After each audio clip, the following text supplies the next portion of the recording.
After 8 years of being a nobody, the first time my name mattered again was pressed in raised gold on an ivory card. Guest of honor at my son's gala. My son, who hadn't said my name out loud since he was 14. Before we continue, please subscribe to the channel and tell us where you're listening from. It was Monday, September 29th, 2025. Boston already smelling like cold metal and leaves. I was in my kitchen in Dorchester making coffee at 6:17 a.m. when the envelope kissed the floorboards with a soft rasp. No return address, no stamp. Someone had slid it under my door and walked away. I stood with the kettle, paused midair, watching steam curl like a ghost that had the decency to knock. The paper was heavy, the kind you can't fold without leaving a scar. On the back, a blind embossed crest. I recognized from glossy year-end newsletters, the Mateo Callahan Youth Arts Foundation. Their foundation. The one built with my checks and his talent in their silence. I opened it with my thumbnail, careful, an old habit from years of handling invoices and contracts. The card inside was thick, gold-edged, black tie fonts performing like tuxedos. The board of directors invites you to the holiday gala on Saturday, November 15th, 2025, at the Orpheum Theater, Washington Street, Boston. Doors at 6:30 p.m., program at 7. Please join us in honoring guest of honor, Mr. Esteban Callahan. My name looked theatrical there, like a prop. I traced the raised letters with the same finger I once used to steady my son's small hand over middle C. 8 years, a lifetime. If you measure it in seasons missed and phone calls not returned. The breath caught in my throat so sharply it burned. For a split second I heard it again. His laugh, that quick high note he hit when he finally nailed Chopin's Etude No. 3. It cut through time like a nail through drywall. And then silence, the kind that only follows after you've been erased. I set the invitation on the counter beside the grocery list. I'd written in block capitals, eggs, coffee, bleach, and the receipt from the night before, $28.14 at the Shaw's on Morrissey Boulevard. I underlined the date at the top, September 28th, with a ballpoint and slid the little slip under the magnet that holds everything that matters. A faded photo booth strip of Mateo at 10 making faces, the key that doesn't fit the house anymore. A worn St. Christopher medal my mother gave me when I laid the foundation for that house in 1993. People don't invite ghosts unless the walls are starting to crack. I can still hear the latch clicking. October 12th, 2017, a Thursday. Laura laid the custody agreement on our dining table as if it were a closing document, not a goodbye. She was already living somewhere else in her head. Mateo was upstairs, his wrong notes spilling like marbles. I initialed where my lawyer told me to, trying not to let my hand shake. 2 months later, she married Greg, a man with clean shoes and a mouth that smiled even when his eyes didn't. By Christmas, he was using words like legacy over a table that used to hold my family. By January, my locks on Ashmont Hill were changed. Schlag lavers, satin nickel. I installed them myself in 2011.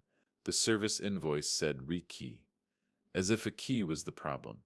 The first year after that, I gave money because there was no other way to stay in the room. The memo line on my checks read for Mateo's music program, then piano fund, then finally just MCYAF. The checks cleared. Their silence grew. I learned the backs of people's heads at recitals where I stood in the aisle, clapping for a boy who didn't look back. I learned the architecture of disappointment. Foundations of hope poured carefully, beams of denial, finishing nails hammered in by polite emails that never answered the one question that mattered. Can I see my son? I picked up the invitation again and read it like a blueprint. The crest, the careful serif. The black tie at the bottom, a small enclosure card. I hadn't noticed at first. A reply card thick as a playing card, with boxes to tick. Accepts with pleasure, declines with regret. RSVP by October 20th. On the back, in small print, sponsorship levels available upon request. The address, 10 Tremont Street, Suite 1400. Greg's office was 2 floors down. Of course it was. The kettle hissed at the empty room. The calendar still showed September. The little red circle I'd drawn around the 10th for my 62nd birthday, already soft at the edges. No party. Just a quiet meal at Angela's in Quincy, my sister who keeps documents like other people keep heirlooms. Somewhere in her fireproof box is the 2017 Articles of Organization, naming me as incorporator and director for a foundation that later acted like I was a stranger with a checkbook. I poured coffee into my chipped Fenway Park mug and held the invitation to the window. The morning light made the gold bleed. Guest of honor. It felt like a dare wrapped in silk. My hands shook, not with rage, but with something older, quieter. The tremor of a father who'd run out of places to put his grief. I opened the little drawer by the door, where my tools used to live, and pulled out the black notebook with the elastic band. First page, written 8 years ago, ledger. I flipped to a fresh page. September 29th, 2025. Invitation delivered by hand at 6:17 a.m. No return address. MCYAF. Orpheum Theater. November 15th. RSVP by October 20th. To guest of honor. To guest of honor. I underlined that last part until the pen almost tore through the paper. Then below it, people don't sit invite ghosts unless the walls are starting to crack. I slipped the invitation back in its envelope, slid it into the inside pocket of my coat. That pocket has carried permits, receipts, affidavits, love letters, and now my name dressed up for its resurrection. I didn't know what I would do, but I knew this paper is patient until it isn't, and I am a man who understands weight of beams, of promises, of words. Outside, a delivery truck downshifted. A kid laughed, a dog barked at the morning. I locked my door and stood there a beat too long, listening to the click echo against the quiet. 8 years ago, they locked me out of my son's world, but history doesn't stay buried when your name is written on its bones. 8 years is a long time to live like an echo. It doesn't happen all at once. It happens in small, polite silences that grow claws. A year of no birthday calls. Another of unreturned emails. Then an entire season where the only place I saw my son's name was on glossy donor brochures I never asked to receive. I didn't plan on becoming a ghost. They built me into one. The first winter after the locks changed, I still drove past the house every Friday night. Ashmont Hill looked the same, brick-lined, lampposts still humming under snow, but it wasn't mine anymore. Their curtains were always drawn. The maple tree out front that Matteo and I planted in 2008 had grown tall and unbothered, like it didn't know the hands that dug its hole belonged to someone now erased. I'd park across the street, coffee in hand, headlights off. Through the frosted glass, I could sometimes see movement, shadows, piano light. Once I heard his laugh when the door opened for a delivery. A split second, that sound carried me for weeks. Angela told me to stop driving there. She meant well. She thought I was hurting myself. What she didn't know was that those drives were the only proof I had that the house still existed outside of memory. That same winter, I opened a fireproof box for the first time. Angela bought it for me after the divorce, handed it over with her usual quiet firmness. For what they'll pretend never happened, she said. Inside it was empty, then just a little black space with potential. Now it holds a history. The first thing I kept inside was a photocopy of the 2017 Articles of Organization. I'd found the original wedged behind some contractor binders in the basement. My name sat there in ink, plain and legal, Esteban Callahan, incorporator and director. I folded that paper along the existing crease, perfectly carefully, and slid it inside the box like tucking in a child at night. After that came the donor letters. $5,000, dated April 2018, for the new music wing. $22.30, dated December 2019, piano endowment. $48,000, cashier sepsis. Check, March 4th, 2020. I copied every slip, underlined dates, circled my name, and noted which accounts cleared them, not because I thought revenge would come. I didn't have that kind of fire back then. It was survival, like breathing through a straw. Every receipt was proof I was still tethered, even if they pretended I wasn't. Spring 2018, I tried calling Matteo again. It had been 6 months since the house key stopped fitting. His voice on the line was cautious, like stepping barefoot on broken glass. "Hey, Dad," he said. like the word was too big now. He told me he had practice. I told him I'd be at his next recital. Laura sent an email 3 hours later. Let's not make things confusing for him. I learned that emails like that always arrive on weekday evenings, quiet little daggers after dinner. That summer, I bought a ticket to a public recital anyway. Sat in the back, between a couple from Milton and a woman with perfume that smelled like gardenias. Mateo was 15 by then, taller, sleeves rolled to the elbows like he used to mimic me in the garage when he was a kid. His hands moved differently at the piano, confident, rehearsed, and for a heartbeat, when he turned to the side, I swear he saw me. Just for a second, just enough for hope to dig its fingernails back into me. Laura never said a word about it, but 2 weeks later my name vanished from the donor thank you list in the program. People think erasure is loud. It isn't. It's a series of administrative decisions. Small, clean, legal. They built their world on that. 2019 passed like a long hallway with no doors. I worked smaller contracting jobs. Kitchens, porches, the kind of work where no one knows you once built an entire arts center wing. Angela called often. She'd mention Mateo softly, like testing the water. I never let my voice break. Then came 2020. March. The world was unraveling in headlines, but for me the moment that year cracked was quieter. I stood at the South Boston Bank branch, depositing a $48,000 cashier's check I'd written to the foundation. "You're very generous," the teller said, pressing the date stamp.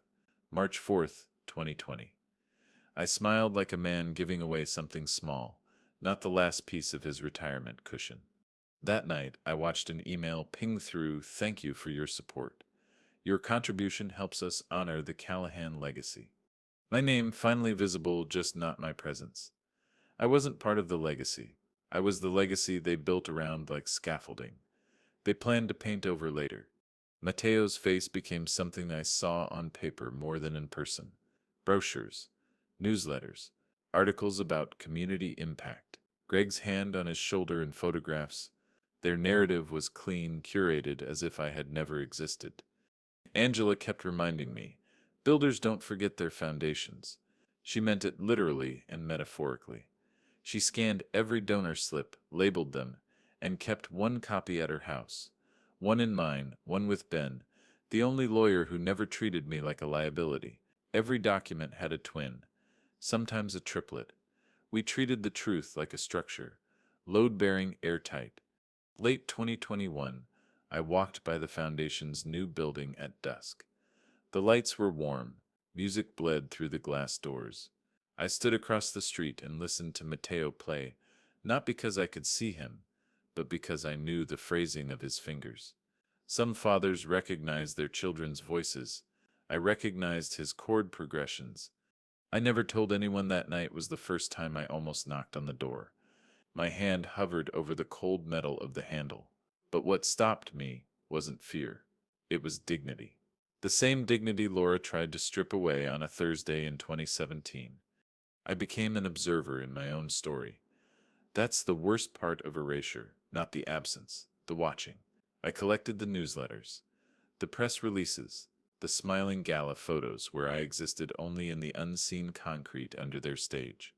Every year the foundation grew. Their empire of clean lies expanded. Every year my file grew thicker. I started numbering each document in 2023, ledger entry hash 127, photo of Mateo July 14th, 2023, foundation banquet, Greg's speech. Ledger entry hash 128, sponsorship brochure with my old quote scrubbed out. Ledger entry hash 129, bank acknowledgement letter. One day, maybe, I thought someone might need to know the truth. Maybe it would be him, maybe it would be no one. Then, last year, 2024, Angela bought me a new fireproof box. "The old one's getting full," she said. "That's the thing about quiet men. We may not fight every day, but we don't forget." Ghost years aren't empty years. They're long construction projects in silence. I was building something without realizing it, a quiet wall of proof, and proof doesn't age. It waits. And then came September 29th, 2025, The invitation slid under my door. I was done being a ghost. I carried the invitation folded in my coat pocket for 3 days before I could look at it again without feeling my pulse shift. It wasn't fear, it was weight. The kind of weight you recognize when you've spent your life building things meant to last. A house, a foundation, a bond. I'd learned long ago that some cracks don't start in the walls. They start in the silence. On October 2nd, a Thursday, I drove down I-93 to Quincy. Angela's porch light was already on when I pulled up, just like it had been every time I needed to face something too big to name. She didn't ask why I was there. She never does. She just opened the door, handed me a mug of tea she didn't drink herself, and walked straight to the hall closet. When she came back, she was carrying the fireproof box.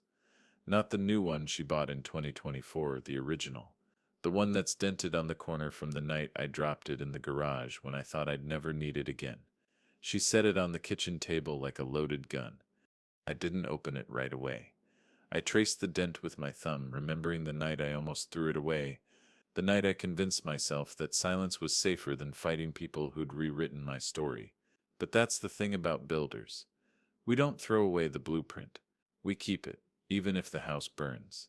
Angela sat down across from me, the tea between us steaming against the October chill. "It's time," she said. No flourish, just that. I snapped the latch open. Inside lay 8 years of quiet construction, donor slips, incorporation papers, bylaws, bank acknowledgments, newsletter printouts, recital programs, notarized copies, all numbered, scanned, cross-referenced. I had never said the words revenge or justice out loud to Angela. I didn't have to. She'd been holding the evidence long before I had the courage to pick it up. The first document I pulled out was the 2017 Articles of Organization. The paper was a little curled at the edges but still clean, still powerful. Esteban Callahan, incorporator and director. My name in the bones of their empire. They could pretend all they wanted, but they couldn't rewrite ink filed with the Secretary of the Commonwealth. I held it up to the kitchen light. The embossed seal caught the bulb like it was mocking them, or maybe blessing me. "You kept everything," I said softly. Angela tilted her head. "You star the one who gave it to me." I moved through the stack like a man walking a crime scene in reverse. March 4th, 2020, $48,000 cashier's check receipt. April 2018 donor acknowledgement letter, 2018 recital program with my name listed under patron sponsors, 2019 gala brochure with my name already gone. The erasure documented itself. When I got to the bylaws, my hand stopped. Article 5, Section 3. Any removal of a board member requires formal vote recorded in meeting minutes. There were no minutes, no vote. My seat was never legally removed. Greg and Laura didn't cut me out legally. They just erased me socially, which is cheaper and crueler. Angela watched my eyes track the paragraph. She already knew what it said. Bell's the one who said flagged it in red years ago. "They never did the paperwork," she said. "That Bell's why they said always flinched when they see you." I let the words settle like sawdust. That was the first time in 8 years I felt the ground tilt back in my direction. I spent that night with the box spread across the table, paper edges curling in the warm kitchen light. I organized the evidence not like a father but like a contractor laying out material before a build, orderly, measured, no wasted movement. Each document slid into a clear sleeve. I numbered them again with a black, fine-tip marker. Redundancy was survival. At 11:43 p.m., I picked up my phone and scrolled through contacts. I hadn't touched in years. When I saw his name, Ben Rad, attorney, I stopped. Ben was the same lawyer who watched me sign the custody agreement in 2017. A good man. Precise. No theatrics. He never told me what I wanted to hear, only what I needed. I typed, "Ben, need to meet, foundation matter, quiet." His reply came 3 minutes later. "Tomorrow, 10 a.m. my office." I slept that night with the box by the door like a guard dog. The next morning I drove into Boston early. Traffic along Morrissey felt endless, the kind where your thoughts loop whether you want them to or not. Outside the windshield, everything was changing. New buildings, new faces, but the skyline was still the same jagged shape I used to trace with Matteo when he was little, sitting on my shoulders on the waterfront. That memory stung like cold wind. Ben's office was in a brownstone on Tremont, just 6 blocks from Greg's. Irony has a cruel sense of direction. He opened the door himself. Same gray suit, same thin wireframe glasses. You look tired, he said. He wasn't wrong. 8 years of waiting leaves a mark. We sat in the same leather chairs where I'd once signed my silence into existence. I set the fireproof box on his desk and slid the articles of organization on top. He put on his reading glasses slowly, deliberately, the way men do when they know the ground beneath someone else is about to shift. He didn't say a word as he read, just turned pages. The only sound was the faint scrape of paper against paper. When he finally looked up, his expression wasn't pity. It was calculation. They need you, he said. Excuse me? He leaned back in his chair. They can legally hold the gala with the foundation set's current paperwork. You still a director on record. If they proceed without you, that sets fraud. You showing up as that guest of honor isn't set a courtesy. It sets containment. The words landed like a hammer to a nail already waiting. Ben tapped the bylaws with his index finger. This isn't set kindness, Esteban. This is fear. For a moment, I just sat there, feeling the pulse in my jaw. All those years I thought I was outside the building, but legally I'd been inside the whole time, a ghost in their structure. He pushed the papers back toward me. The smart move is simple. Donfstat yell. Donfstat accuse. Document everything. If they want you to play ghost, make sure they choke on the paperwork. I left his office with a clean list in my notebook, certified copies of bylaws and incorporation docs, subpoena accountant if needed. 2-0 prep if assets move. Quiet observation until gala. The October air outside was sharp, cutting the noise into something clean. I felt something I hadn't felt in 8 years, alignment. The invitation in my pocket wasn't a rope, they'd handed me the lever.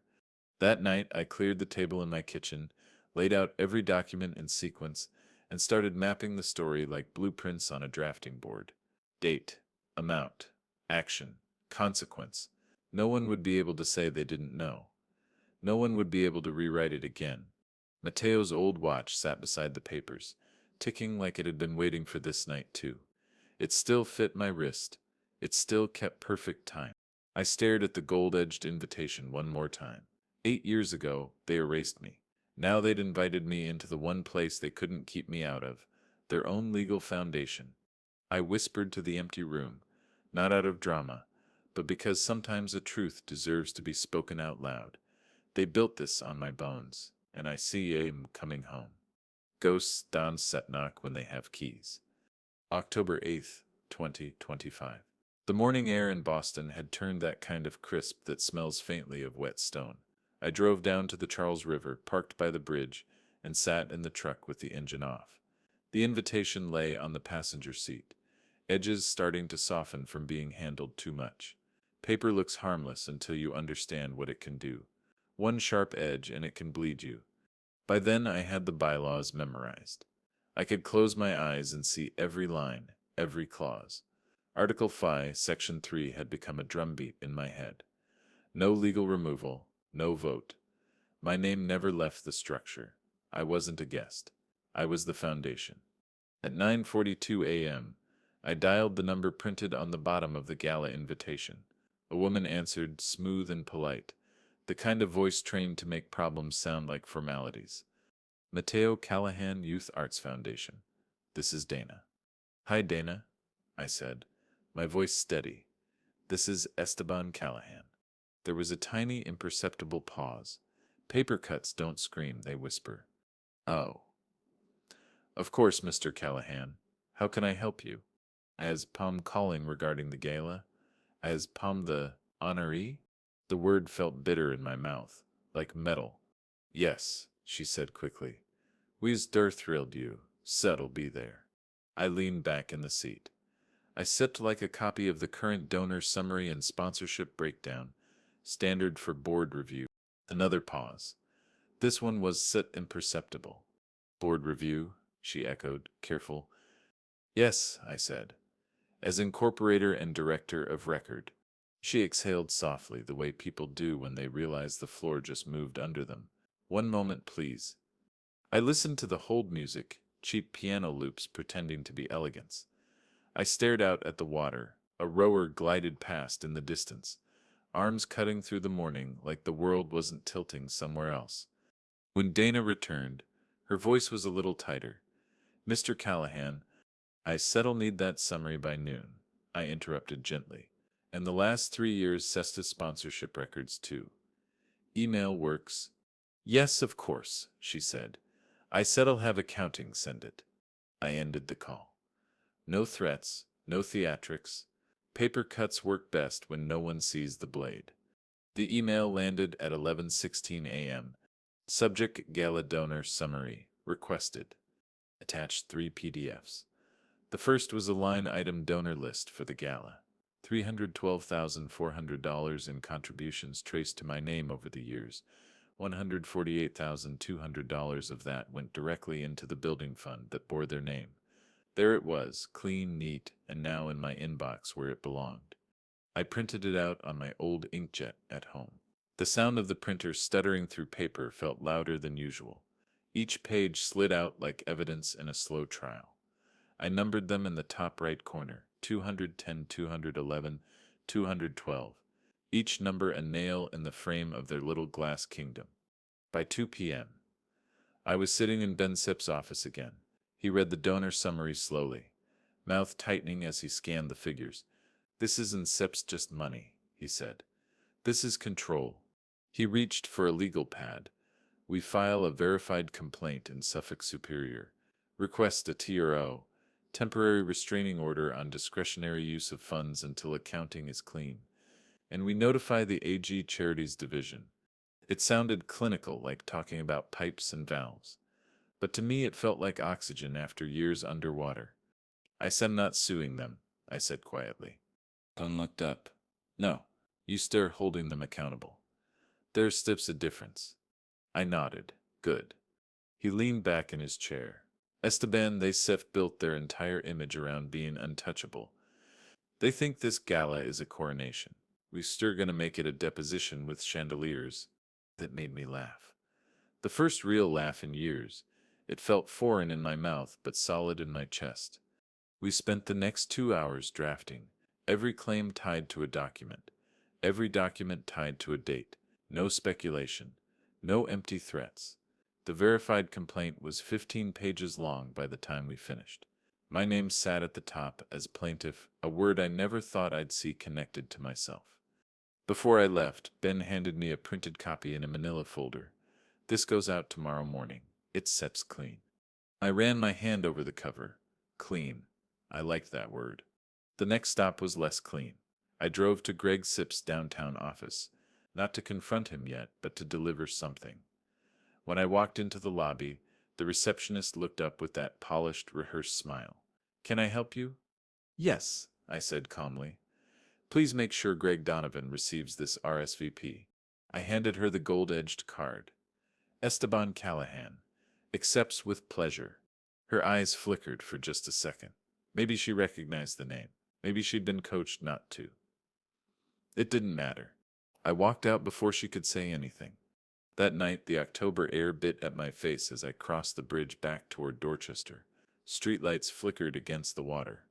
I thought about Mateo at 14, sitting at the piano, sleeves rolled up like mine, hair falling into his eyes. I'd built everything for him. Not for Laura, not for Greg, for him. I went home and sat at the kitchen table with my ledger. Entry hash 213 October 8th, 2025. Donor summary received $312,400 documented contributions. Toro prepared, RSVP delivered. I slid the page into its sleeve, tucked the whole stack behind the black elastic band. The house was quiet, except for the tick of Mateo's old watch on the counter. I turned it over in my hand. The back was scratched, but it still ticked steady. 8 years of exile hadn't killed it. Or me. Angela called around 9:30. She never needs small talk. Did it work? Yes, I said. Good. Now watch them sweat. The next day, Ben filed the verified complaint in Suffolk Superior Court at 10:12 a.m.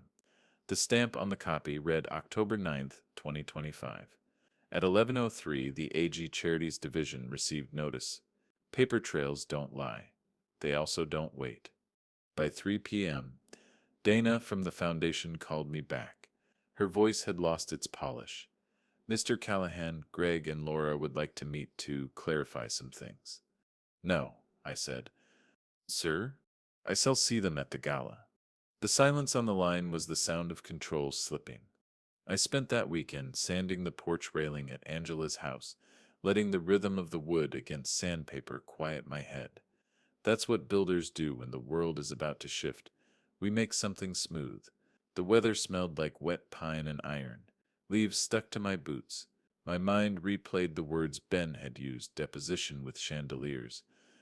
Laura had always hated losing control of the narrative. Greg had always believed he owned it. This wasn't about destroying them. It was about putting my name back where it belonged, on the bones of the thing they built with my hands and my silence. Sunday evening, as the sun bled down behind the trees, Angela brought me a cup of tea. You're too calm, she said. Isabel spent 8 years being quiet, I replied. This time the paperwork will speak louder than I ever could. She nodded once, and that was enough. Monday morning, October 13th. I stood in front of my bathroom mirror, shaving slowly. Not for them, for me. For the first time in 8 years, I didn't look like a man waiting to be let back in. I looked like someone holding the keys to a door they pretended was locked. I picked up the invitation from the shelf by the door. The gold edges caught the light. I whispered to it, almost amused. You handed me the knife. Paper cuts are sharpest when the person bleeding never saw the blade coming. The first warning didn't come in a letter. It came in the way Greg said my name. October 16th, 2025. Thursday, 7:52 a.m.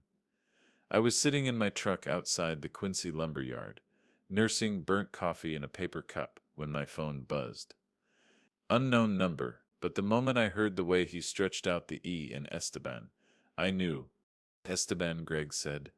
The way men say your name when they're trying to sound casual but have already checked the chessboard twice. Greg, I answered, flat. I heard from Dana, he said. Seems like you taken an interest in the gala. I could hear noise behind him, the hollow acoustics of a cafe, probably the one near his office on Tremont. He always liked to talk from spaces that made him sound important. You invited me, I said. He gave a small, practiced chuckle. Yeah, but there's a difference between being a guest and making it complicated. Complicated, I repeated slowly, like tasting the word before swallowing it. Look, Greg continued. I know things were tense, but this is Mateo Sip's night. Sip's going to be on that stage, and this is big for him. Don't Sips ruin this for him. There it was. The oldest trick in the book. He always wrapped his warnings in Mateo's name, like that turned them into kindness. You should be careful, I said quietly. Paper remembers what people try to forget. The pause. Not long, but sharp enough to cut. Esteban, we start just trying to keep this clean. I ended the call without another word. The second warning wasn't a call. It was a shadow. 2 nights later, Saturday, October 18th, I walked down Commonwealth Avenue, heading home from Angela's after sorting another set of receipts. The air carried that early fall stillness that makes sound travel too clearly. My boots scuffed against the sidewalk. A few paces behind, I heard another rhythm, heavier, deliberate. I slowed. They slowed. Boston doesn't go quiet often, but that night the world hushed just enough for my gut to speak. I crossed the street near the lamppost, past the corner bakery. The shadow didn't follow. It wasn't a threat, not yet. Just a reminder they were watching. I didn't turn around. I didn't give them the satisfaction. But I took the long way home. Angela's living room light was still on when I arrived. She'd made cocoa like we were 10 again, sitting under the stairs during thunderstorms. The fireproof box was on the table, open like a patient on an operating table, receipts and bylaws fanned out, neat as evidence exhibits. Angela looked at me over her glasses.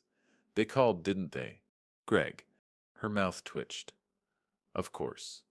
I sat down, reached into the box, and pulled out a folder I hadn't opened in years. Inside, a copy of the original 2017 donor agreement, hand-signed by me, Laura, and Greg as executive liaison. His signature was smooth back then. A little flourish at the end, the arrogance of a man who believed he'd never need to explain himself. Angela slid over a thumb drive. Mrs. Carter stopped by. I blinked. Mrs. Carter? From the conservatory? She nodded. She said she thought you might want this. Said she kept it safe all these years. I turned the little USB over in my hand. It was a basic silver stick, scratched, unremarkable. But when Angela said kept it safe, I knew. I knew exactly what it was. 2018 recital, she said softly. The last one before they froze you out. For a second I couldn't move. I remembered that night the way Mateo's hair stuck to his forehead after the encore, the way he turned to the side when he laughed, the way Laura looked at the crowd like she owned the light. I plugged the drive into Angela Sips's old laptop. The screen flickered. There it was. A date-stamped MP4 file. MC Recital, April 12th, 2018. The footage opened to applause. A younger Mateo at the piano, black blazer too big for him. My voice on the video off camera saying, "You got this, kiddo." They had erased me from the public record, but not from the truth. I let the footage play all the way through, 12 minutes and 47 seconds. By the end, my hands were gripping the arms of the chair so tight my knuckles went white. Angela didn't speak. She didn't need to. October 20th, 2025. The RSVP deadline. A gold-lettered reminder email arrived from Dana. Polite, toothless. They still thought this was a negotiation. Ben called at noon. Turo hearing is tentatively November 12th, he said, right before the gala. Good, I replied. He paused. Greg called me. Of course he had. And he tried to charm, failed. Good, I said again. He sets nervous, Esteban. That sets leverage. I thought of Greg's voice on the phone. Don't ruin this for him. He still believed this was something he could shape with image control and money. He didn't understand yet that I'd spent 8 years building something stronger than both evidence. That night, I walked the Charles alone. Mateo's watch ticked against my wrist. I leaned on the railing, breathing in the cold. My reflection blurred on the black surface of the water. Somewhere downtown, Laura was probably in her perfectly staged kitchen, already plotting what dress she'd wear to the gala. Greg would be making calls, smoothing donors, rehearsing control. I had something they didn't, the truth wrapped in timestamps. Angela texted me around 10 p.m. One line, I found the bylaws copy with the handwritten notes. Yours, 2017. I remembered those notes, margin scribbles from a late-night board meeting when I still believed good faith could build something lasting. Transparent leadership. I'd written on the side of Article Fa. I laughed softly at how naive that version of me was. October 21st, 2025, Tuesday. The whispers started. 2 donors called me directly that afternoon. The first was a man named Hirsch from Newton. His voice was low, careful. "Mr. Callahan," he said, I thought you were dead." "I'm not," I said evenly. "They told us he caught himself. They said you stepped away." "I never did." A silence stretched between us like a wire pulled too tight. Then he said, "I believe you." The second call was shorter. A woman named Emily, corporate sponsor. She didn't ask questions. She just said, "We're watching this closely," and hung up. Rumors travel fast in donor circles. They travel faster when the story they've been told doesn't line up with the names on the legal documents. The third warning came not from Greg, not from a shadow, but from Laura. October 23rd. 6:41 p.m. I was standing at the sink, rinsing a plate when my phone rang. Her name lit up the screen. 8 years and still my chest tightened. "Esteban," she said. Her voice was still silk, but the edge was showing. "Can we talk?" "I think we are. This doesn't have to get ugly." "Then why are you calling me 8 years too late?" She inhaled, sharp. Esteban, don't make this complicated for Mateo. I let the silence breathe long enough for her to hear herself. This was always going to be complicated, I said. You just forgot that I helped build the foundation you set her standing on. You such are angry. No, I said quietly. I set them awake. That night, Angela printed 3 copies of everything: receipts, recital footage, metadata, bylaws with my handwriting, donor lists. Each one labeled, dated, sealed. One stayed with me. One went into Ben's office safe. One stayed with her. Chain of custody. Perfect. Unbreakable. Mrs. Carter had kept the footage. Angela kept the files. I kept my silence. All these years they thought they'd buried me under their story. What they didn't know was that I was laying bricks beneath it. Whispers spread. Warnings came. But paper doesn't flinch. 2 weeks before the gala, Boston held its breath. October 31st, 2025. The city smelled like rain against brick and wet leaves stuck to shoe soles. Halloween decorations lined the stoops of Ashmont Hill, the same neighborhood I'd once called mine. Pumpkins grinned from porches I used to sweep. Kids I didn't know anymore would soon be knocking on the door of a house that still had my foundation in its bones. The Troe hearing was set for November 12th. 8 days before the gala, Ben had already filed supplemental exhibits, donor summaries, bylaws, a notarized copy of the 2018 recital footage chain, and board documentation confirming no legal removal of my seat. Everything was clean, tight, sharp. But this wasn't about noise. It was about precision. Angela and I sat at her kitchen table that night, the fireproof box open again like a breathing thing. Receipts were spread out in numerical order, 1 through 235. I ran my thumb over the first one. April 2nd, 2017. Piano fund. $3,200. It still smelled faintly of old paper, like a library that never forgets. She watched me line up the receipts like soldiers. "You're not sleeping," she said. I didn't answer. Sleep was a luxury I'd given up 8 years ago. Angela pulled out her spiral notebook. In her handwriting, block letters precise. She had listed every item in the chain of custody. 3 copies, 3 keepers, me, her, and Ben. No overlaps. No holes. Every file had a twin or triplet. If anything happened to one, 2 more existed. 8 years of silence had taught me patience, but the last 3 weeks had taught me how to weaponize it. She tapped the notebook. "This is airtight." "It has to be," I said. They built their lives on appearances. All I got is proof. Angela gave a small nod. She didn't say proud of you. She didn't have to. Her silence said more than words ever could. November 2nd, 2025. Sunday. I walked the Charles River alone just before dawn. The fog hung low, clinging to the water like it didn't want to let go. Mateo's watch ticked steadily against my wrist, loud in the quiet. I replayed Greg's voice in my head. "Don't ruin this for him." I thought of Laura's call, her silk unraveling. And then I thought of Mateo, not the version printed in their donor newsletters, but the boy at 14, rolling his sleeves up like mine, whispering, "I got this," before his hands hit the piano keys. I wasn't doing this to humiliate them. I was doing this to make the story whole again. On November 3rd, a courier arrived at my door. Brown envelope. No return address. Inside, a single letter printed on foundation letterhead. It was signed by Greg, though I could tell Laura's phrasing from a mile away. "Esteban, this event is about Mateo. Let this keep things elegant. No disruptions. No unnecessary complications.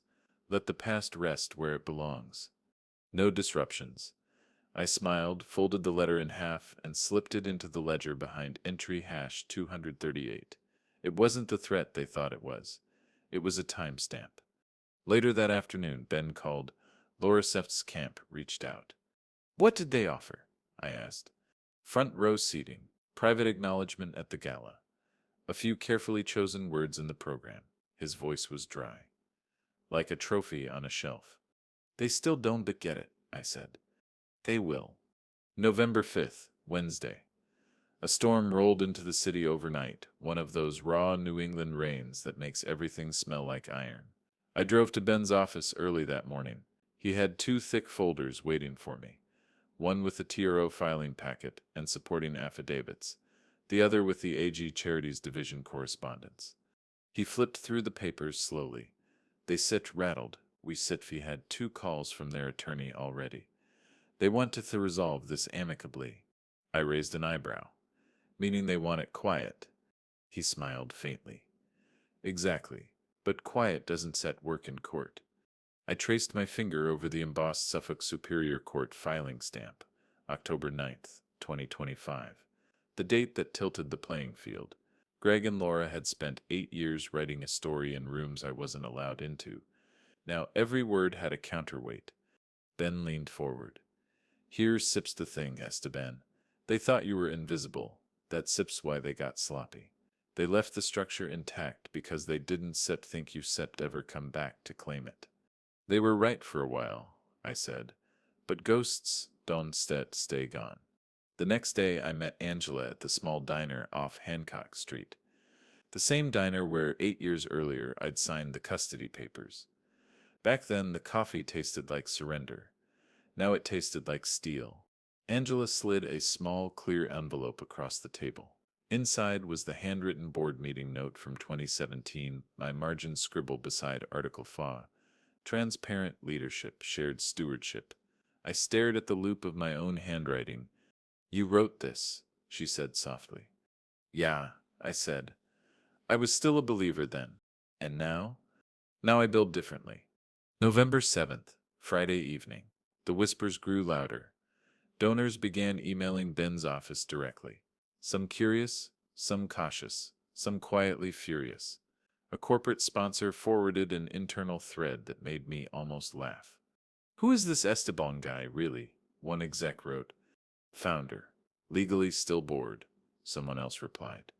That was the thing about truth. It travels fast when it's written down in the foundation of the house. 2 nights later, I found myself on the porch of my old house. I didn't plan to stop there, but something pulled me. The maple tree Mateo and I planted in 2008 had grown tall enough to cast shadows across the streetlights. The house itself looked exactly the same. Porch lights, warm white curtains drawn. Only the people inside were different. I didn't linger.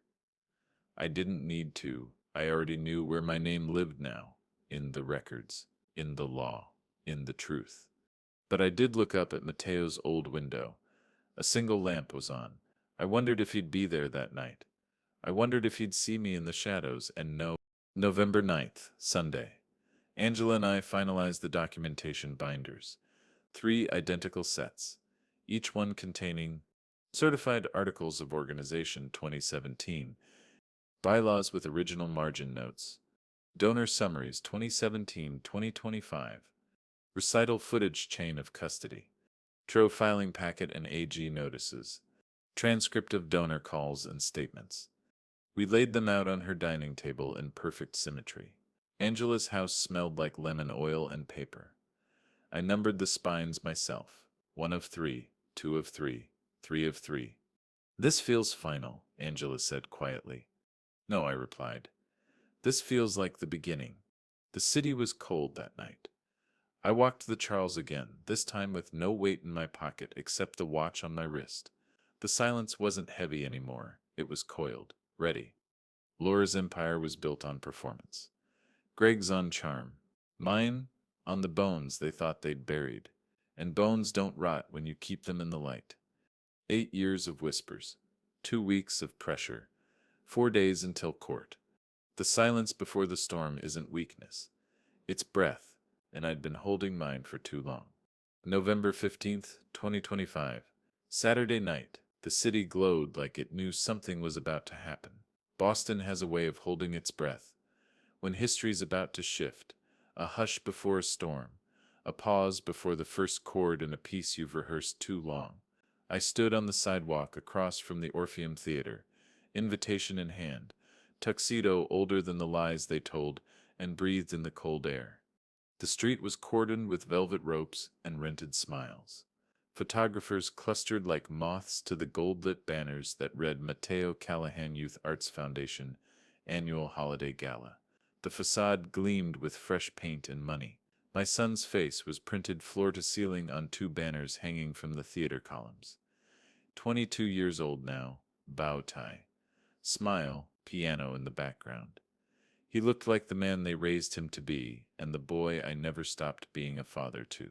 I touched the watch on my wrist. Tick, tick, tick. 8 years and 1,000 pages of proof had led to this. Ben had offered to come with me, but I told him no. He sat me nearby in the gallery across the street. Just in case, Angela texted one line as I stepped toward the doors. Breathe, it's SEP's already written. She was right. At 2:15 p.m. that afternoon, a constable had personally served Greg Donovan with a stamped 2EO temporary restraining order, restraining the foundation from dispersing gala funds, requiring a freeze on unrestricted accounts, and recognizing me as a director of record pending the November 20th hearing. The ink wasn't just dry, it was burning a hole through the illusion they'd built. I walked up the steps. The ticket handler recognized the name on my invitation and stiffened slightly. She smiled anyway. Good evening, Mr. Callahan. We are honored to have you. Funny word, honored. Inside the theater smelled like old velvet and ambition. Chandeliers hung like gold teeth. The gala had always been their stage, their annual coronation. Greg with his practiced charm, Laura with her flawless hosting smile, donors circling like planets around a story they thought they understood. I moved through the lobby slowly. Nobody knew whether to greet me like a guest or a ghost. The program started at 7 p.m. sharp. I took my seat in the front row, center, reserved placard with guest of honor printed in gold cursive. Around me, donors whispered in low tones. A few looked at me openly now, the rumors they'd heard over the last 2 weeks crawling behind their eyes. I didn't need to feed them, the paper trail already had. Laura emerged on stage first, in a black satin gown that reflected the light like armor. She smiled with the same precision SEP used to erase me. Good evening. She purred into the microphone. Tonight we celebrate legacy, community, and the brilliance of the next generation. The applause swelled. They'd always been good at applause. Greg followed in a midnight blue tuxedo, perfectly knotted bow tie. He carried the microphone like a scepter. This foundation is built on love and vision, he declared. It's SEP's built on Mateo. My hands tightened around the armrest. I forced myself to breathe. Mateo walked out to polite, thunderous applause. Taller now, shoulders squared, face older, but still the same around the eyes. He looked briefly toward the front row, toward me, but it wasn't long enough to mean anything. Or maybe it was too long to mean nothing. I gave a small nod. He looked away. Greg beamed like a proud emperor. Laura squeezed Mateo's hand like she owned his legacy, and somewhere under their feet the ground had already started to crack. At 7:42 p.m., the lights dimmed. The evening's opening performance, a medley of classical pieces by scholarship students, played on stage. I barely heard it. I counted seconds. At 8:04 p.m., a quiet rustle moved through the crowd. To most it looked like a constable entering discreetly through the side aisle. To me it was the sound of 8 years turning. He carried a stack of envelopes under his arm. Official. He spoke briefly with the event coordinator near the curtain. Greg noticed first, his grin twitched. Then Laura followed his gaze and went pale beneath the stage lighting. I didn't stand. I didn't move. I didn't have to. The constable approached Greg in the wing, handed over a thick envelope marked with the Suffolk Superior Court seal. He didn't even raise his voice. Greg's smile faltered like wet paint sliding down a wall. Laura's jaw tightened. Her fingers twitched near the mic stand. She was good at hiding cracks, but the spotlight is an unforgiving thing. I'd filed the trial through proper channels, not to humiliate them, to anchor the truth. It required immediate acknowledgement of board status, a freeze of gala donations, and court oversight. Tonight wasn't their coronation. It was a handover. 8:11 p.m. The host returned to the microphone. Ladies and gentlemen, we shall have a brief intermission before our guest of honor speaks. They hadn't planned for that intermission. They hadn't planned for me. I stood slowly. People parted like water. Some whispered. Some didn't dare. I walked toward the podium, every step as deliberate as the lines I'd underlined in my ledger over the years. Laura intercepted me halfway, her satin gown brushing against the aisle seats. Her smile was trembling at the edges now, no matter how she tried to keep it still.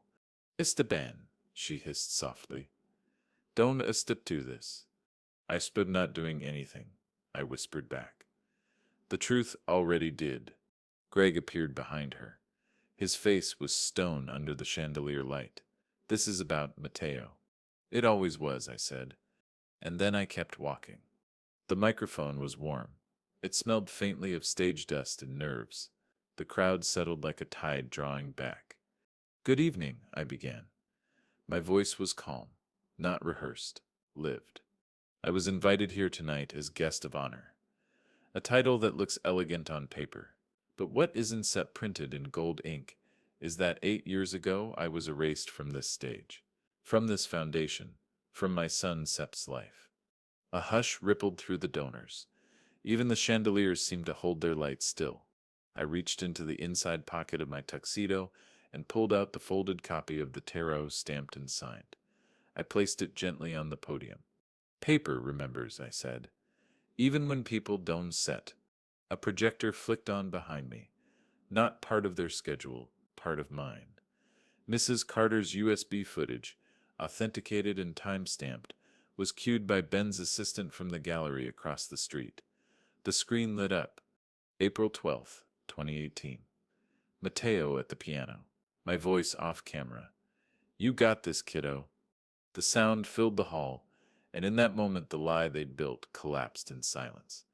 Laura's hand tightened on Greg's arm. He went rigid. Mateo turned toward the screen and I saw it hit him. His eyes widened, not in surprise, but in recognition. I kept speaking. For 8 years I stood outside these walls. They built an empire out of the foundation I laid and the silence I carried. They took my name out of brochures, but they couldn't take it out of the legal record, because ink doesn't fade when it sets written in truth. I held up the donor's summary. $312,400. That's what I gave to this foundation. Not for fame, not for credit, for my son, for music, for a legacy I thought was shared. I looked at Mateo. He didn't look away this time. This isn't Sephant revenge, I said softly. This is reclamation. The donors weren't whispering anymore. They were listening. Greg moved toward the stage then, slow, controlled. He still believed charm could fix this. Laura followed, face taut, as if tightening would keep the walls from falling. Greg reached for the mic, but the constable stepped forward between us. Mr. Donovan, he said, calmly, please refrain. You has been served. For the first time in 8 years, Greg was the one on the outside of a door he couldn't open. I let the silence stretch. I didn't shout. I didn't gloat. I simply said the one line I'd carried with me for almost a decade. 8 years ago, they locked me out of my son Sep's world. But history doesn't stay buried when your name is written on its bones. The applause didn't come immediately. It wasn't that kind of moment. It was quieter, heavier, real. The donors shifted. Conversations began in low tones. A few heads turned toward Laura. Some toward me, others toward Mateo. Mateo took one small step forward. Just one, enough to break the distance. Later, I'd remember the sound of the projector humming, the way Laura's painted smile finally cracked, the way Greg's shoulders tightened when he realized charm wouldn't save him. But most of all, I'd remember Mateo's eyes meeting mine, not as a boy, not as a stranger, but as a man trying to understand what had been hidden from him. The gala continued, technically, but the story they'd built ended at 8:37 p.m. sharp, under a chandelier that no longer gleamed for them. They had built their kingdom on glass. I brought the hammer. The morning after the gala, the city felt different. November 16th, 2025. The air over Dorchester carried that peculiar quiet that follows a storm. Not the absence of sound, but a low hum of aftermath, like the world holding its breath to listen for the next crack. I brewed my coffee the same way I had every morning for 8 years. Black, no sugar. I stood at the kitchen window and watched the light creep up over the rooftops. The watch on my wrist ticked in rhythm with the pipes. But beneath it all, I could feel it. The foundation shifting, not mine, theirs. At 8:12 a.m., Angela called. She didn't bother with good morning. You saw the news? She asked. No. It sets everywhere. I opened my laptop. The headline sat at the top of the Boston Herald website in bold black font. Court freezes funds of Madeo Callahan Youth Arts Foundation. Board dispute revealed at gala. Beneath it, a photo of Greg on stage, pale under the chandelier light, the constable's hand outstretched with the TRO envelope. Someone had captured the exact second his grin cracked. Laura was beside him, eyes like glass. I scrolled down. Donors were quoted anonymously. We were blindsided. If what he said is true, this changes everything. I want my contribution accounted for. The dominoes had begun to fall. By noon, Ben's office was flooded with emails. Corporate sponsors wanted clarity. One major donor, a development partner from Beacon Hill, announced a temporary freeze on their annual pledge. Another emailed a formal request for an independent audit. A third forwarded a statement to the Attorney General's Charities Division. They sussed her bleeding from the inside. Ben said over the phone, his voice crisp, focused, that TRO was a surgical cut. I pictured Greg sitting in his glass-walled office downtown, charm curdled in his throat, Laura pacing their house in Ashmont Hill, rehearsing explanations that wouldn't hold. They thought this was about noise. Ben continued, It's SEP's not, it's SEP's about governance. Angela arrived at my house, an hour later, wind-blown and grinning in the way only she could when truth was finally breathing fresh air. She placed a copy of the newspaper on my table. Front page, Esteban. Not the obituary they expected. I laughed quietly. A small, steady sound. The kind that doesn't gloat, it exhales. Around 2 p.m. The foundation released a statement. They called it a temporary administrative misunderstanding. It was typed within an inch of its life, polished with PR varnish. They still believed they could spin this. But the problem with spinning a story is that the documents don't spin with you. The TRO was public record now. So were the articles of organization, the bylaws, the donor summaries. Every page of proof that sat in my fireproof box now lived in the hands of journalists, donors, and state regulators. Their empire was starting to crack, and they didn't own the narrative anymore. Angela leaned back in her chair and said, You can hear it. Hear what? The glass. Breaking. The phone started ringing again at 4:30. This time it wasn't whispers. It was fallout. The first call was from a sponsor who had written a six-figure check in 2024. Mr. Callahan, the man said carefully. I like to speak directly with the board. You are legally still on it, yes? Yes, I said. I am. His tone shifted. Then I prefer to address future pledges through you. The second call came from a former staff member. She told me quietly that Greg had been preparing to launch a real estate deal through the Foundation SEP's endowment funds.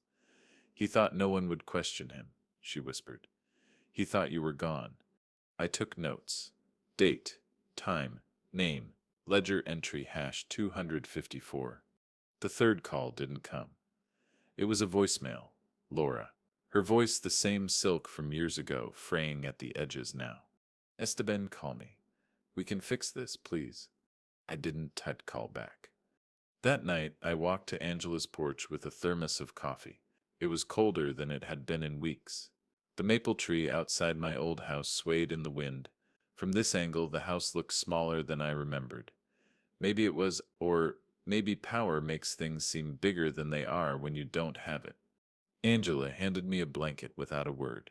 We sat side by side, the way we had after Dad's funeral, after the divorce papers, after every quiet storm. Some silences are earned. They sell scramble, she said eventually. I know. They sell offer deals. I want to take them. She nodded, satisfied. On November 17th, the financial screws turned tighter. The foundation's accounts were partially frozen, forcing Greg to cancel a pending vendor contract for the gala's after-event sponsorship. A construction partner withdrew their in-kind contribution for the new wing scheduled for spring. Ben forwarded me the email. We require verified financial governance before any further disbursement of funds. They were beginning to understand the difference between charm and signatures. By the end of the day, Laura's social media pages went quiet. Greg's company website pulled down its philanthropy partnerships banner. Donors talked among themselves, not in whispers, in statements. I thought I'd feel triumphant, but what I felt was something steadier, grounded, like the earth had finally stopped tilting under my feet. Angela poured us whiskey that night. She raised her glass and said, "To cracks." I raised mine, "To foundations." We clinked, and the sound was clean. Power doesn't always fall with a crash. Sometimes it unravels in whispers, signatures, and legal filings.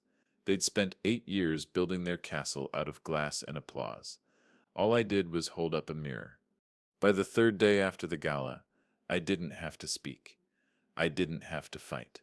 Their empire was cracking on its own. November 20th, 2025. Suffolk Superior Court. The air outside the courthouse had that sterile bite of late fall, sharp, clean, almost surgical. The gray steps leading up to the doors were slick with morning rain. Lawyers in dark suits moved like a current through the revolving doors. I stood at the bottom of the steps for a moment, watching it all. For 8 years, my name had been a ghost in their foundation. Today, it would be ink again. Angela stood next to me, scarf wrapped tight, hands in her coat pockets. She didn't say much. She never had to. Ben was already inside, prepping the exhibits and filings. Everything was cataloged: donor summaries, bylaws, articles of organization, recital footage, metadata, affidavits from donors, foundation accountant statements. Each piece of paper, each timestamp, a brick in the wall I'd spent 8 years silently building. The Tro hearing wasn't a trial. It was a procedural step. But sometimes procedure is where kingdoms fall. I exhaled once, slow. This is it. Angela glanced at me. "No," she said softly. "This isn't set it. This is yours."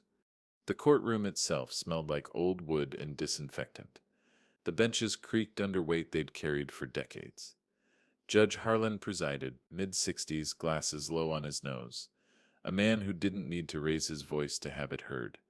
Laura sat at the defendant's table, face polished, hair pinned in that immaculate way she'd always loved. Greg sat beside her in a navy suit that looked more expensive than his current credibility. His hands were folded, knuckles white. I sat across from them, calm, steady.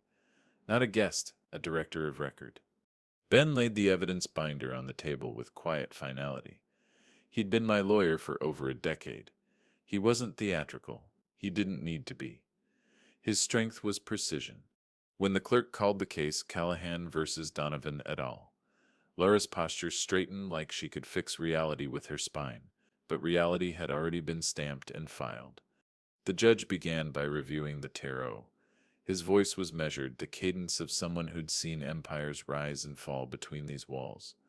"Mr. Donovan," he said evenly, "the temporary restraining order entered on November 15th remains in effect pending today's SIPS proceedings." Greg cleared his throat.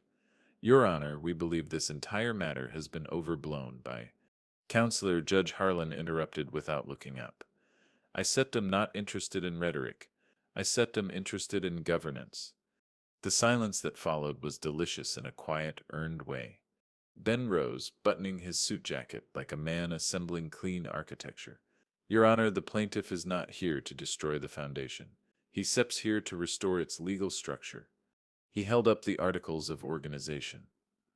Filed March 2017. Incorporator and Director of Record Esteban Callahan. No amendments or board votes legally removing him. No filings with the Attorney General, SIPS's Charities Division to that effect. He set the donor summary on the lectern next. $312,400 in contributions personally documented and verified. Foundation records list Mr. Callahan as the largest individual donor. Then the bylaws. Article 5, Section 3. Removal of a director requires formal vote and written notice to the Attorney General. No such vote occurred, no notice filed. And finally, the recital footage. He didn't play it. He didn't need to. It was already entered as Exhibit 12. Proof of legacy.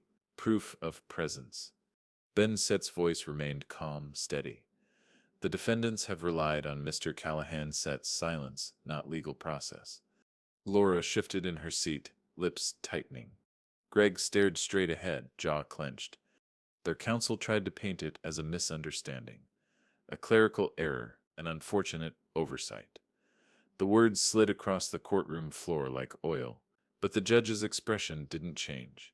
He'd seen this too many times, people trying to turn 8 years of erasure into a paperwork hiccup. Counsel, the judge said dryly, 8 years is not a clerical error. The room stilled. Ben finished cleanly.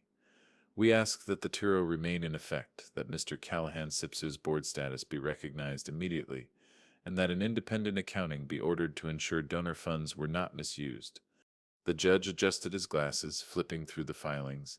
The sound of paper against paper was louder than any objection Greg could muster.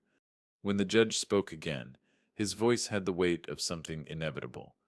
Articles of organization remain binding, he said. The plaintiff Sepp's name is clearly recorded. No valid action has been taken to remove him from the board. The TRO stands. Mr. Callahan is reinstated as Director of Record effective immediately. Laura inhaled sharply. Greg's shoulders stiffened. Angela's hand brushed mine beneath the table. She didn't squeeze. She didn't need to. The judge wasn't set done. Further, he continued, the Foundation is ordered to undergo an independent financial audit under the supervision of the Charities Division. Discretionary spending is frozen until that audit is complete. All donor communications must reflect the plaintiff's board position and acknowledge corrective governance action. He looked directly at Greg then. Mr. Donovan, you Sepp treated a legal structure like a stage. I suggest you learn the difference. The gavel didn't slam. It didn't need to. The sound of the clerk marking the order was enough. Paper again. Always paper. We stood, Laura's composure fractured in tiny, almost imperceptible lines. Greg didn't look at me. Matteo wasn't there. I hadn't asked him to be. This was my fight, not his. But I knew this judgment would reach him. Truth travels farther than silence. Ben leaned close. You just cracked the cornerstone. Outside the courthouse, the sky had cleared. Patches of sun broke through like someone had forgotten to close the blinds on a storm. Angela pulled her scarf tighter. Well, she said softly, that sounded like the world tilting back. I let the breath out I didn't realize I'd been holding. This wasn't revenge. This was reclamation, signed and stamped in black ink. That night, I sat at my kitchen table with the judgment copies spread out under the warm light. Trial upheld. Board seat reinstated. Independent audit ordered. My name, Esteban Callahan, typed in crisp serif font at the top. I slid the copy into the ledger. Entry hash 266. I'd spent 8 years being erased in silence. Today I watched my name speak louder than them. The day the court order came down, I didn't celebrate. I just drove. November 21st, 2025. A cold Friday, sky the color of wet cement. Boston was still humming with the fallout from the gala, but my truck's cabin was silent except for the heater ticking against the cold. The ruling was already public. Donors were buzzing. Greg's real estate partners were backing away. Laura's carefully curated reputation was leaking like a cracked pipe. But that wasn't why my hands were tight on the steering wheel. There was something heavier sitting on the passenger seat. Matteo had texted me that morning. Can we meet? Just 3 words, no punctuation, no explanation. But that was more than I'd gotten from him in years. I drove to Quincy to the diner off Hancock Street. The same one where I'd signed the papers that made me a ghost. Funny how places can be both graves and doorways. When I pushed open the diner door, the bell above it gave that same hollow jingle it always had. The interior hadn't changed, booths with cracked red vinyl fluorescent lights that hummed too loud, a jukebox no one had touched in years. It smelled like black coffee and fryer grease. Memory has a scent. Mateo was already there. Corner booth. He'd grown into himself in a way I hadn't seen coming. Taller, shoulders broader. His hands, those same hands that once fumbled over piano keys in the living room, now rested stiffly on a mug of coffee. When he looked up at me, it wasn't with anger. It wasn't even with forgiveness. It was with something quieter, uncertainty. "Hey," he said. "Hey." I sat down across from him. For a moment, neither of us spoke. We didn't need to fill the silence with explanations we didn't have yet. The waitress came by, not recognizing either of us or pretending not to. I ordered black coffee. He already had his. She left, and the jukebox in the corner skipped between static and some Sinatra song. Mateo cleared his throat first. I saw the video, the footage, Mrs. Carter's USB, that night in April 2018, when everything still made sense. I nodded. "Yeah, I didn't know," he said, voice low. "You weren't said supposed to," I answered softly. That was the point. His fingers tightened around the mug. "Mom said—" I didn't flinch at the word mom. I let him finish. "She said you left, that you didn't want to be part of it, that it was cleaner that way." I leaned back slightly. The diner clock ticked above the counter. "She built a story," I said. They both did. It was easier to erase me than to explain me. He looked down at his hands. There it was, the first crack in the version of me they'd given him. A small, quiet fracture. Not an explosion. "I thought about you," he said suddenly. "Over the years, I didn't say anything. I didn't know what to ask." "I thought about you every day," I replied. No flourish, just truth. His eyes flicked up to mine, fast and sharp, like he didn't expect me to say it so plainly. The waitress brought my coffee. I didn't touch it. The steam curled upward, disappearing like years I couldn't get back. Mateo exhaled. I saw the paperwork, the donations, the bylaws, all of it. "Greg and Mom, they made it sound like you were just some guy who helped in the beginning." I smiled faintly. "I built the beginning." He swallowed hard. "Yeah, I see that now. We sat like that for a long time. No yelling, no apologies forced into neat shapes. Just two men at a diner table trying to feel their way through 8 years of silence." When he finally spoke again, his voice cracked in a way that wasn't weakness, just the weight of it all. "I don't know what to do with it," he said. "All this truth. It feels like everything I grew up believing is unstable," I offered. He gave a small, broken laugh. "Yeah, like someone kicked out a wall." "They did," I said. "They built it without a foundation. It was going to crack eventually." He stared at me for a long moment. "Were you waiting for this?" "No," I said honestly. "I was waiting for a chance to be heard." Outside the diner, the wind picked up, rattling the thin glass panes. Inside, it was warm and still. "I said I'm not asking you to pick sides," I said quietly. "I just want you to know what but real, what was always real." He nodded slowly. "I get that. And what you do with that," I added, "is yours." Mateo leaned back against the booth. His jaw clenched, but not in anger. In thought. In the kind of reckoning that doesn't happen all at once. "Do you hate them?" he asked, finally. I thought about Laura's voice on the phone, Greg's grin cracking under stage lights, 8 years of silence pressed into ledger pages. "No," I said softly. "Hate takes too much energy. I just stopped letting them write my story." He nodded again. Not agreement, not approval, just understanding. It was enough. When we stepped out into the cold, it had started to snow. Not heavy, just the thin early flakes that dissolve on your jacket. Mateo shoved his hands into his pockets. I pulled my coat tighter. At the edge of the parking lot, he hesitated. Then he said something small but louder than anything else that night. "I want to know more," he said. "Everything." "Then we still take our time," I answered. "No performances, no lies." He gave a single, slow nod. Then he walked to his car. I watched him drive away into the gray evening, taillights smearing red against the snow. Back home, I slid a new page into the ledger. Entry hash 273. Diner, November 21st, 2025. First honest conversation with Mateo. No signatures, no stagers, just truth. For years, everything that mattered lived on paper. Tonight, it lived in a diner booth, between two mugs of cooling coffee. I didn't get my son back that night. That's not how life works, but something shifted. A door opened, not loud, just enough. And this time, nobody could lock it from the other side. Winter came early that year. By December, the Charles River wore a thin crust of ice around its edges, and Boston's air carried that metallic cold that burns your lungs a little when you breathe too deep. Everything that had cracked in November was still echoing through the city. But inside my house it was quiet. The kind of quiet that doesn't come from absence, it comes from restoration. The foundation's board had been restructured.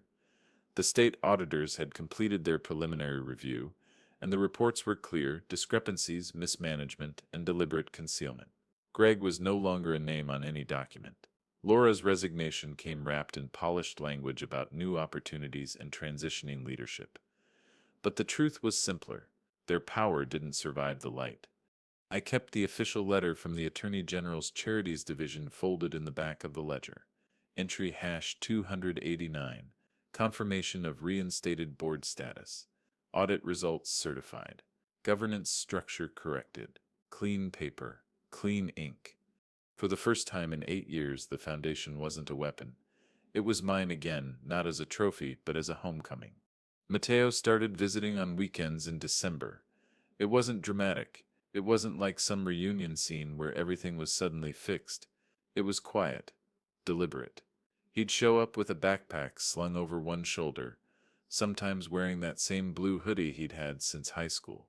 We'd sit at the kitchen table, him scrolling on his phone, me stirring sugar into coffee. I never used to sweeten. Conversations came in fragments, not confessions, just life, work, music, the world outside of the shadow they'd built for him. One Saturday, he asked if the piano still worked. "It does," I said. "It sets out of tune." He walked over to the corner where it sat, covered by a sheet I hadn't lifted in years. When he peeled it back, dust swirled in the air like ash from an old fire. He pressed one key. It rang flat. Another, still flat, but beneath the imperfection, there it was, the sound that used to fill our living room before everything fell apart. That night, I found the old tuning kit in the hall closet, the same one I'd used when he was 11, when he used to practice until his fingers ached.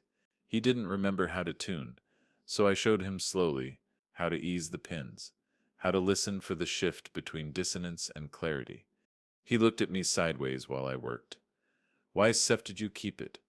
I didn't even look up, because I knew this day would come. The words hung there, warm and steady. No bitterness, just fact. He pressed another key. The note came out clean. We didn't talk about the gala, or the trial, or Laura. We talked about the difference between C sharp and D flat, about his hands cramping when he used to play the recital piece over and over. Sometimes rebuilding isn't about confronting the wreckage. It's about quietly sweeping the dust off what's still standing. In late December, the board held its first official meeting without Greg or Laura. It wasn't in some marble theater this time, just a conference room in downtown Boston with fluorescent lights and a folding table. The donors showed up, cautious at first. They expected a performance. Instead, I gave them a plan. I walked them through transparent accounting, bylaw amendments, a rebuilt structure, no stages, no spotlights, just governance and truth, the way it should have been from the start. "Mr. Callahan," one of the donors said after the meeting, "this feels different." "It's supposed to," I replied. "Because power built on lies performs. Power built on truth endures." Mateo came to the New Year's gathering at Angela's house. She'd hung string lights around the porch, same way she had when we were kids. Snow clung to the steps. Inside, everything smelled like cinnamon, roasted meat, and that particular warmth that only exists in a house where people tell the truth. Angela handed him a cup of cider like it was the most natural thing in the world. She didn't ask questions. She never had to. Mateo laughed at one of her bad jokes. That real laugh that used to echo down the hallway when he was a boy. Watching him in that room, I didn't feel victorious. I felt steady, solid, like the ground had finally stopped giving way under my feet. A week later, Matteo stayed over for the first time. We sat at the piano again, late at night. His fingers hovered over the keys like they were meeting an old friend. "It sits weird," he said quietly. "Being here again." "Yeah," I said. "It should be." He pressed a soft chord, G major. The house answered. "Do you ever think about going back?" he asked. "Back to what?" "To before." I thought about that for a long moment, about the night the locks changed, about the years I spent building proof instead of living, about the quiet fury that had become the rhythm of my mornings. "No," I said finally. "I think about going forward." He nodded, fingers still tracing notes. The first snowstorm of January hit hard, the kind that shudders the city in white silence. Matteo slept in the guest room. Angela texted to make sure we had power. Ben sent a copy of the final audit approval, a legal punctuation mark at the end of an 8-year sentence. I poured 2 mugs of coffee in the morning, one black, one with sugar. It was a small thing, but it felt bigger than court orders and headlines. It was the shape of something rebuilt. When Matteo came downstairs, hair a mess, wearing an old Quincy High sweatshirt, he looked like the boy I'd lost and the man he'd become all at once. "Morning," he said. "Morning." I framed the gala invitation, the gold one that had arrived under my door all those weeks ago. It hangs by the front door now. Not as a monument, as a reminder. That was the night they thought they could control the story forever. Instead, it was the night everything turned back toward truth. Revenge isn't about burning everything down. It's about taking back what was yours all along and setting it right. The house isn't loud again. It's quiet. But it's my quiet. Ours maybe if we keep building. A year passes differently when you've reclaimed your own story. It doesn't rush. It doesn't drag. It settles. Like a house that's finally on solid ground again, the creaks become familiar, not frightening. 2026 crept in with the sound of snow melting off the porch and piano notes drifting through the house again. This time, the melody wasn't a ghost. March 3rd, 2026. I was sitting at the kitchen table, ledger open, steam curling off a black mug of coffee, when I heard the soft rustle against the front door. The sound was unmistakable. Paper sliding against wood, the same way it had begun the first time. I stood slowly, crossed the living room and pulled open the door. An envelope, heavy, gold-trimmed, the foundation logo embossed on the front. For a second the air folded back into that morning in September 2025. The key that no longer worked, the invitation that wasn't kindness, the quiet fury sitting in my chest. But this time the world outside wasn't cold with exile. It was just Boston in early spring, quiet, awake, mine. I picked up the envelope. My name was written across it in clean serif type. Founder Esteban Callahan. Not guest, not ghost. Founder. Inside was another invitation, this time to the annual Youth Arts Founders Gala at Symphony Hall. The same event they had once used as a stage to erase me, same gold ink, same ornate script, but the roles had changed. I was no longer an unexpected name on the list. I was the letterhead.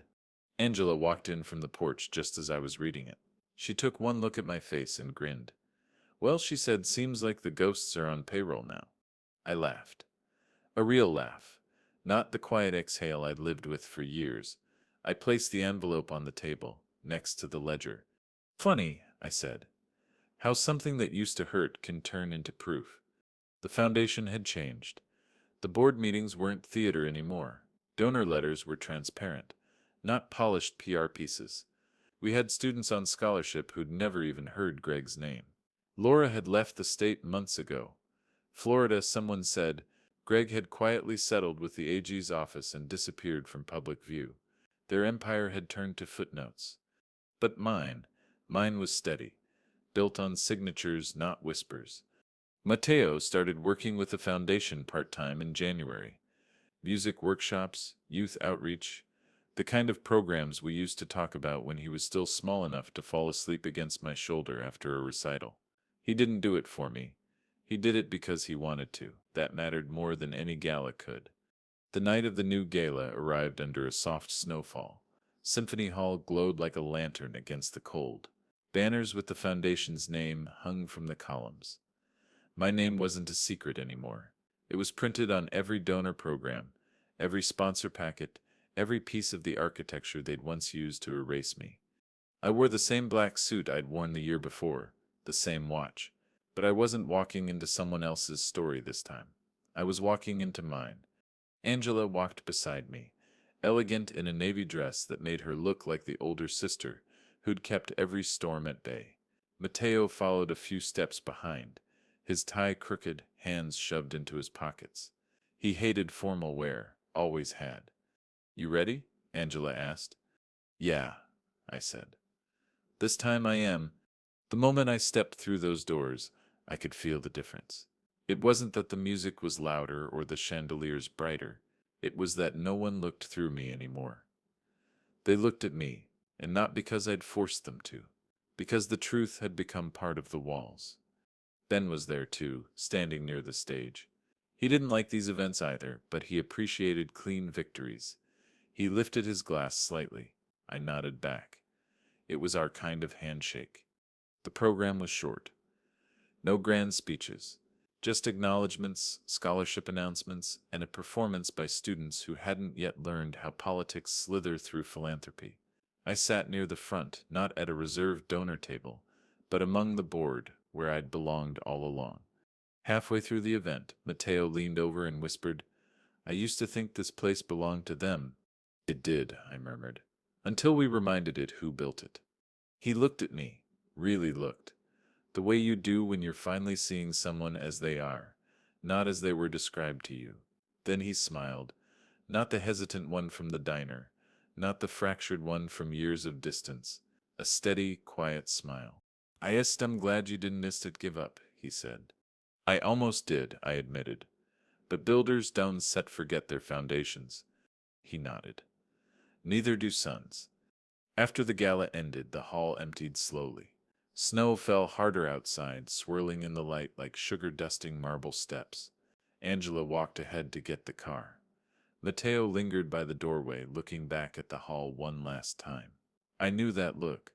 It was the same one I'd worn 8 years ago. Only then it was grief. Now it was something cleaner. "You know," he said softly, "I used to think revenge was about breaking things." "And now?" I asked. He thought for a second. "Now I think it's about fixing the right ones." I slipped my hands into my coat pockets, feeling the weight of the invitation still tucked inside. It's about making sure the truth has a place to live. Back home, I opened the ledger one last time that night. Entry #312. Founders Gala, March 3rd, 2026. Not a return, a beginning. The old invitation from 2025 still hangs in its frame by the door. I didn't take it down. Some scars aren't meant to be erased. They're meant to remind you how far you've come. This new envelope, though, I slid it into the ledger, not as a weapon, not as evidence, as a bookmark. People like Greg and Laura build kingdoms out of smoke and applause. They forget that beneath all the gold ink, someone signed the first page. They tried to turn me into a ghost. But ghosts don't sign bylaws. Ghosts don't build walls that hold. And the truth doesn't fade. It waits. As I turned off the light, I caught my reflection in the glass frame by the door, older, tired, but not erased. "You didn't outlose me," I whispered to the room. "You gave me away," and I walked back. The house didn't answer. It didn't need to. It stood steady, quiet, mine.